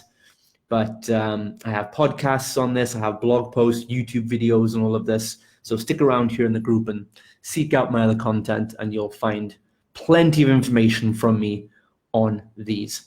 Okay, guys. So look, that's the whole shebang. That's our big workshop today, covering all the 6 areas. It's been a great 2 hours. Thanks so much for you guys who've stuck around. Thanks if you're just watching this recording. And that's it, guys. Like, it's by no means is this easy, but if you believe growing a 6 to 7 figure fitness business is easy, then I would question your mentors and coaches very fucking carefully, because the chances are they have either not done what they're telling you, or they grew a 6-figure revenue, but it had 0 profit. It was not systemized. They couldn't outsource it to a team, and it wasn't sustainable. And after 3 months, they had to back down again. That's probably the likelihood. If they think it's easy, making money is easy, but making a profitable, systemized, sustainable company, not easy. Not easy at all. So when anyone's telling you this is easy and, you just got to manifest it and stuff, run a mile, because there's not one 7-figure fitness business owner I know who sat back and manifested it. If there is, I would love to meet them, but I've not met that person yet. So there's no evidence of that yet. I do believe, in concepts like law of attraction, we attract what we put out there, but sitting, hoping, and wishing to get everything without doing the work is not going to happen. Okay. So that's how this runs, guys. Any questions you have, drop them in the comments. I'll come back to this live stream recording in the next few hours and days, and I will answer your questions. So if you're watching this at any time, drop your questions below, and I will get back to those questions and answer them. And then again, we've got a ton of applications coming in for the 2 weeks free mentoring, which is awesome. I'm going to go through those applications. I'm going to pick out some winners, and you will get 2 weeks free mentoring with me as a New Year gift. Thanks again, guys. And if this helped you in any way, please share back with the group. What were your big takeaways? What did you learn?